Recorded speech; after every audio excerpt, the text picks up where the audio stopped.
Hi, everyone. I'm Chad Blevins. I'm the co-chair of the Pedestrian Working Group, which is one of the many working groups that OSM US hosts. Been a long time map contributor, and there are a number of PWG people in the room. So just real quick, raise your hand if you regularly attend those meetings. Ariel, you can raise your hand. I think you've been to enough of them. But yeah, I'm going to talk about the work that we've done over the past year with the Pedestrian Working Group. We've done a lot, honestly, as a group of volunteers. We started with a community survey. We knew that there was a need to coordinate efforts in the pedestrian mapping world, and we just didn't know how to do that. So we put out a survey, got a lot of good information, and then from there we came up with the list of things that we needed to do or we wanted to do to make the most impact possible in the shortest amount of time.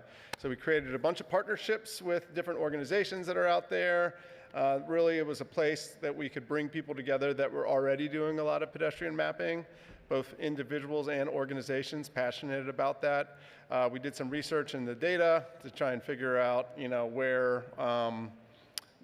where data was lacking and where it should be added. Worked with developers to update some of the tooling for better editing, and developed a schema. That's pretty much like the biggest thing that I think that we've done over this past year. And enhanced the wiki. Thank you, Amy. And then, we're also facing some challenges, and we'll just kind of walk through those here.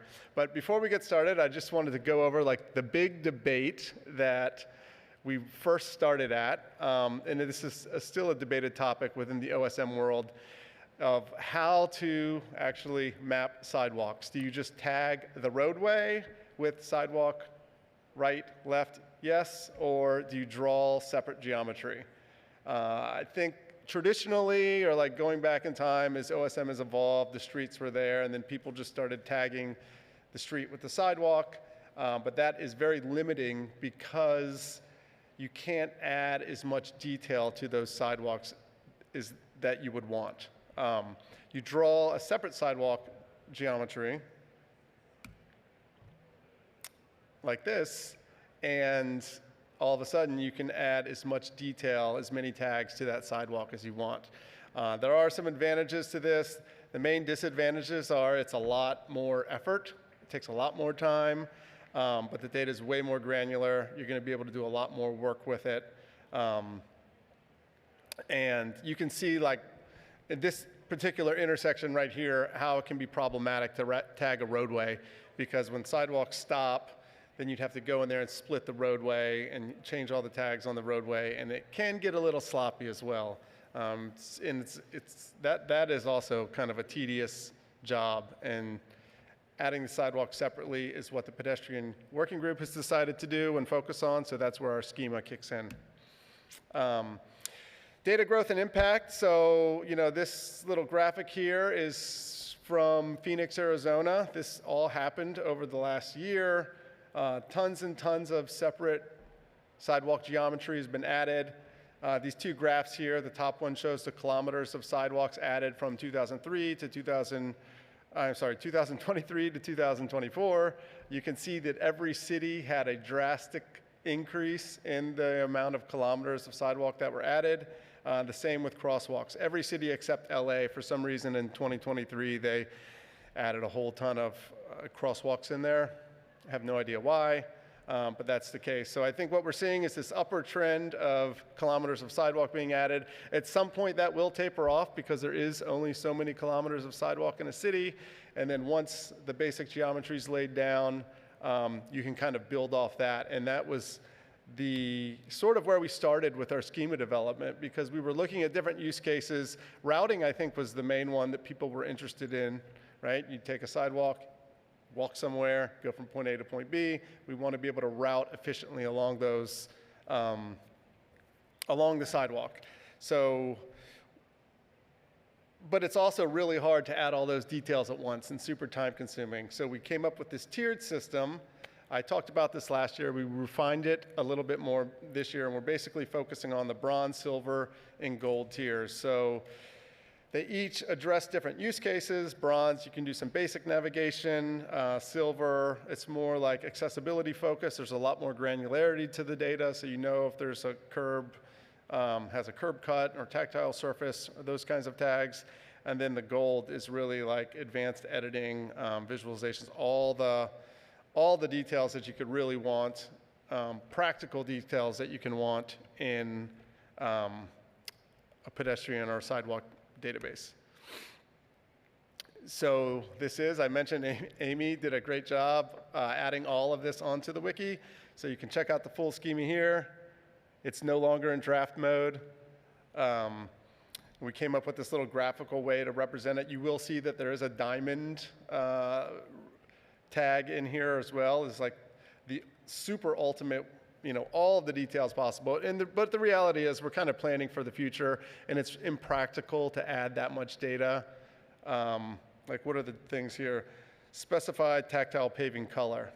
Okay, that's maybe important. And then there's like slope and things like that, which is really hard to measure unless you have, the equipment to do that. So trying to get volunteers to go out and add that information, it might not be very accurate, but we did leave that in here just in case, technology advances over the next couple of years, and that capturing that data is gets to be way easier and more accurate. So we'll just kind of walk through what these different use cases look like. This is bronze, basic routing, point A to point B, right? It'll get you there. The way that the crosswalks are mapped at this intersection are not necessarily 100% accurate depending on the scale that you're looking at. There are crosswalks there, but you can see that they kind of bleed up into the sidewalk. They don't acknowledge that the curb cut is there. They connect with the sidewalk. This will route you around town. However, it won't let you know like if there's a raised curb or something like that. So the routing is there, but it's not going to address all of the different use cases or accessibility-focused navigation applications that are out there. But it's a good place to start, honestly.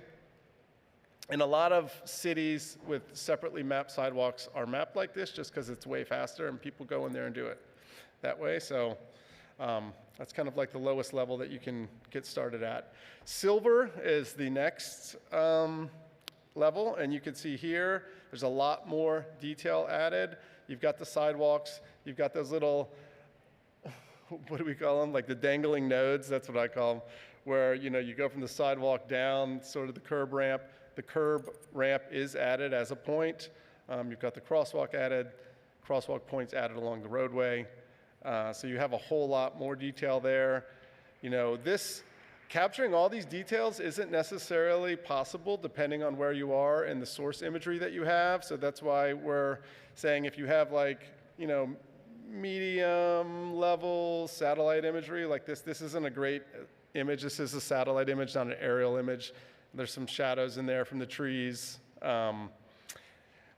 But it does work, and there's some street level imagery, right? This is a new street level image, but half of it is the dash of the car, and there's a whole lot of rain blocking some of what you can see there. So it's like a sort of lower level, medium level, street level image.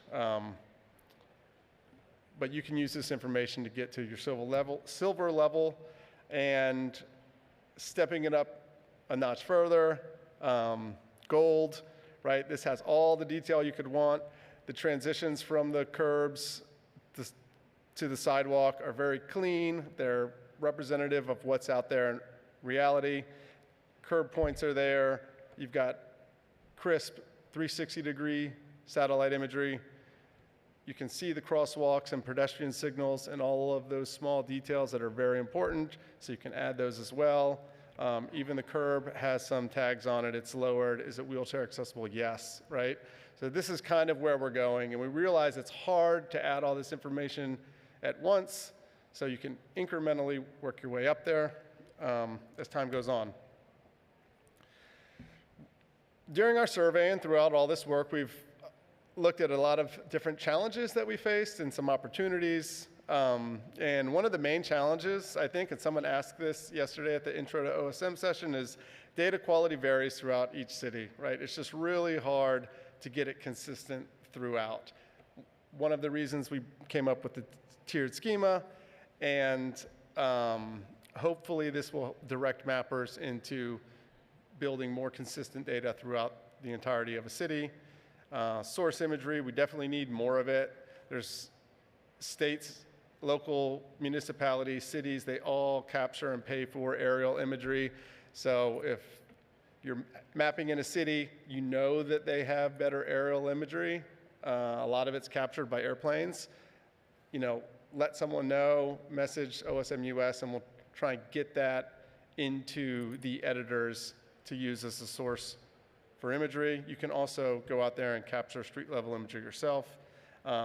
Unmarked crossings are one of the biggest challenges out there, right? This kind of comes down to local laws, but if you don't know what an unmarked crosswalk is, it's where, you know, two sidewalks on each side of the road, but there's no markings or anything there along the road, right? So if you're looking at it from a satellite image, you can't, you know, do you cross there? Don't you cross there? There's a lot of these mid-block crossings that aren't marked, but people cross there anyway. So getting all of those added in, they're very important to routing. Super tricky. Not a great solution right now to solve those. But we are hosting a number of community events, Mappy Hours, building partnership with the organizations. I know a lot of people in this room I've spoken with individually about the work that we're doing there. So I think the more mappers and the more people we get together doing this, the better the data is going to be. We're really trying to get the schema adopted by as many people as possible in the US and beyond. If anyone wants to use it outside, I think we've done the best that we can in trying to accommodate all different types of use cases out there. It's probably not going to be a perfect fit for anyone, but we're happy to talk, or you can come join the Pedestrian Working Group meeting if you have ideas or thoughts of ways to improve that. We'd love to hear them. And then, you know, integrating machine learning outputs into the workflow to improve quality. It's very, very helpful. You can't just import all the data into OSM at once, but you can use it with different tools out there to verify and validate the data that has been added. And that can significantly increase the speed in which data are added and the quality. So between now and last year's State of the Map, we did some updates to the tooling. I don't know if anyone in the room here who's worked on those, but one of the coolest things that I think has been done, and there's a plugin for JOSM, the sidewalk plugin, and then Rapid does it now automatically. It makes it easier to create high quality data. So you can almost, if you're creating data from scratch and you're using one of these two tools, you can almost enter at that silver level that I was talking about earlier. Basically, you can see here in incremental order, you draw a line, you tag it as an unmarked crossing, it automatically adds the crosswalk point on the roadway, and then it prompts you. It says, hey, should we connect this with some curbs? You say yes, and then it automatically adds those curb points in there as well. So you get your crosswalk, you get your curb points, you get your crosswalk point, and you get those little dangling sections of sidewalk all almost automatically just by drawing one line. Pretty cool. It's like magic, really. If you did it the old-fashioned way and you do it this way, you're just like, oh my gosh, what have I been doing? So a lot of partnerships and collaboration. These are just some of the groups that we've been working with. You know, Youth Mappers has an internship program and a data quality team that's going through and looking at all this. It's great. Universities are out there doing some really cool research, and the big tech companies are using it. I know when I got my ride-sharing app, when I arrived here yesterday, I stepped out of the car, it was like, hey, you're stepping into a bike lane. It actually prompted me that, which I thought was pretty cool. So the use cases are kind of, you know, coming, and the data's getting better all at the same time. It's neat to be part of. And so looking ahead, like, what is it that we want to do? I pulled this example from the Boston Cyclist Union, the stress map. And there's been a lot of talk in the Pedestrian Working Group of doing something similar with sidewalk data. So you can see here, it's like, how stressful is it to ride your bike or walk along a certain street? Maybe you don't want to have a bunch of cars zooming by you at 40 miles an hour. You want to take the more scenic route, right? So these are the types of things that we're looking to do with the sidewalk data specifically. We've got some conversations started, but we really want to be able to, build maps like this that will identify where their data needs to be added, and then also pull in some of those other variables from like streets and other things, so we can make sure that you're getting from point A to point B safe and efficiently. So how can you contribute? There's a number of ways. I think if everyone has used the OSM US Tasking Manager, there's a lot of pedestrian-focused projects on there. It's a good place to start. You can go in and just sort of read through the instructions, figure out how it's done, and map in one of those projects. You can also just go out on your own and map around maybe where you live or your city. You could capture street level imagery with Mapillary. I can't stress how important it is to have street level imagery when you're building detailed pedestrian data, because you can't identify crosswalk signals and curb cuts and things like that from aerial or satellite. You can kind of see shadows and things, but you really can't 100% identify what they are unless you're familiar with the area or you have some street level imagery. And then Map Roulette, that's a great tool for going in there and making all those little micro fixes that need to be done to build consistent data throughout an entire city. So that's it. Just want to remind everyone to exercise caution when you're out there walking around. It's a dangerous world. Most pedestrians are friendly, but obviously not all of them are. My sister sent me this picture last week. I was like, man, I got to put that in my presentation. It's just too good. So with that, if there's any questions, I can take them now. We'll just roll on to the next speaker.